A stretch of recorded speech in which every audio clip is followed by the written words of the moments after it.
If any of y'all have ever used the dating apps in the last 4 to 5 years, I think you guys can all relate with me. Girls and guys, when I say this, the apps are trash.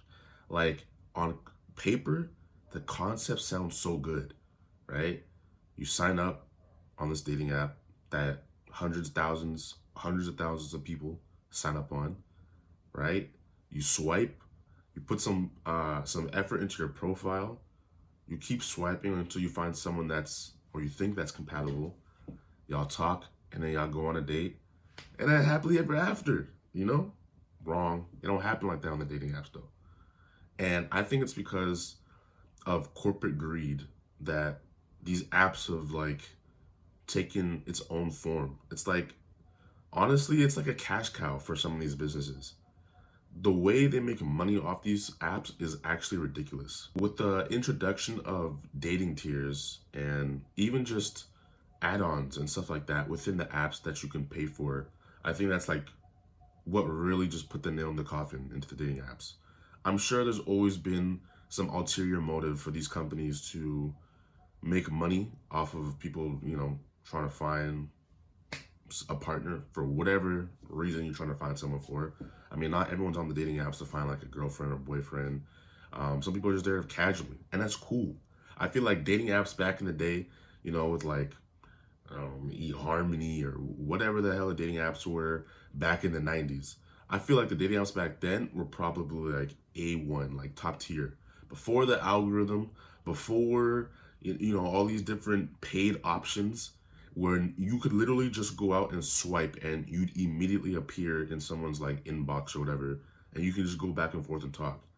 But again, just over the years, like the people that own these apps have just seen how I guess their user base uses the apps and have just exploited people. I had a friend, a female friend, that showed me what her inbox looks like on a couple apps like Tinder and Hinge. And damn, I'm talking about hundreds, if not even thousands of matches that she had. She was only on the apps for maybe like a year or two. And she had hundreds of matches. And it's insane to me that like women on these apps have all these matches that they can talk to and explore, where as men, you're kind of starved, right? It's nowhere near the same. And it creates this cycle of like competition, I guess, amongst the men to try and talk to any decently looking um, girl on this app. So now you're having girls that maybe might not get the most attention in person, but on the apps, their shit is going crazy.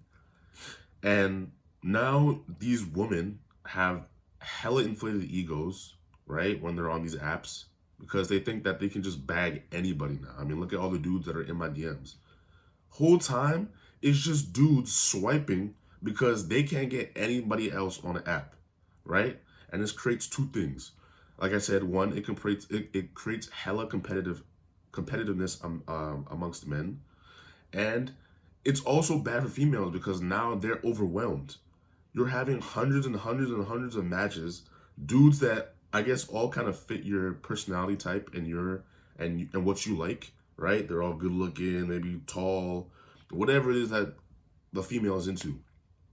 And then it's almost like food delivery apps, like Skip the Dishes, for example, where you have hundreds of restaurants to go to, but you end up only really going back to the same two or three.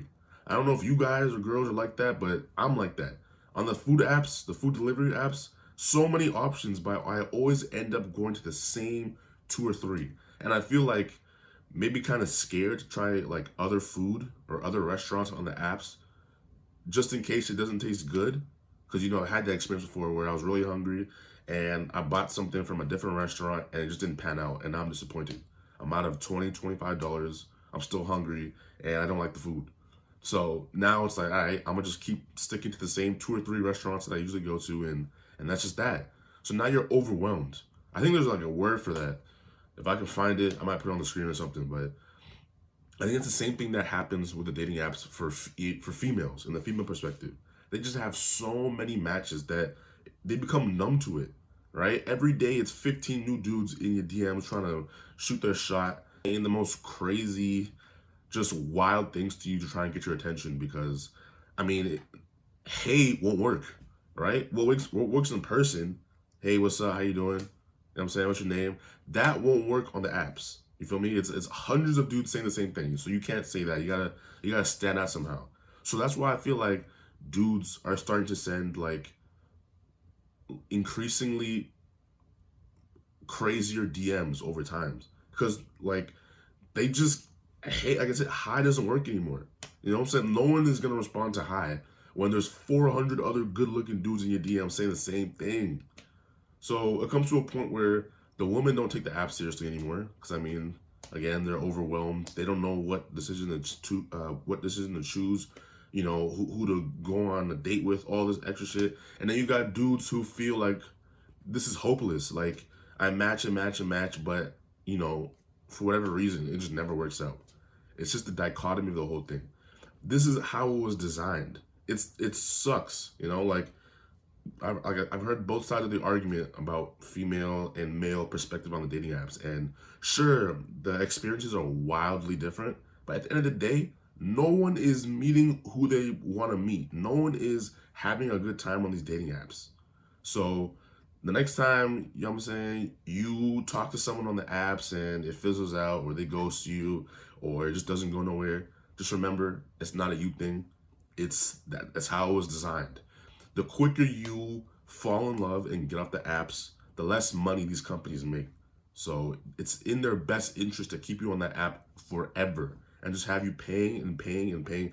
And with these type of dating apps, most people don't pay. Most people don't pay a cent, a dime. But then you have a handful of people that they call whales in the industry that are literally this entire business's like only source of income damn near is these people who spend hundreds or even thousands of dollars a month thinking that the dating app is gonna help them get some whatever you're looking for. So you you have all these dating tiers, you know, $9.99 a month, $29.99, $30.99, and I think Tinder I think maybe like a year ago came out with like a $500 option, and then you're thinking like, yo, who the hell is buying this? Is people out there who are buying this that even though 90% of their user base will never pay for anything, that 10 to 5% that are make it completely worth it. Tinder wouldn't come out with a $500 plan if they knew that nobody would come out or nobody would pay for it. That's all I'm saying. You feel me? So, you know, that's why it's just way better to just go out and just meet people. For some people it's hard. I mean, I guess I kind of do understand why people say that, but at the same time I really don't. It's like, yo, you could literally meet the love of your life in the most random places. Like you go to a grocery store, the gas station, the car wash. It's nothing to just strike up a conversation with somebody you see. Especially if you live like in a bigger city or maybe you live like in the downtown of your city. There's nothing to just step out your house, you know, just walk up and down the street, go to the park, go to the beach, you know, and just meet someone. Like there's so many pretty attractive people everywhere for guys and girls, right? It doesn't matter what side you're on when it comes to this. There's attractive people everywhere. To say that you can't meet someone in person, I feel like you're just making excuses. Like social media will have you thinking that, oh, you know, you're not supposed to, you know, approach. I'm speaking for the perspective of a dude, obviously, right? So social media might tell you that you're not supposed to approach a girl in public, right? They don't like being approached, blah, blah, blah. Like, sometimes you gotta just think for yourself, right? Like, you know, like, people were dating and getting together, like, before dating apps and social media existed, right? Like, how do you think they were getting together? They were getting approached in person. So it takes you just, you know, jumping off that ledge and doing it.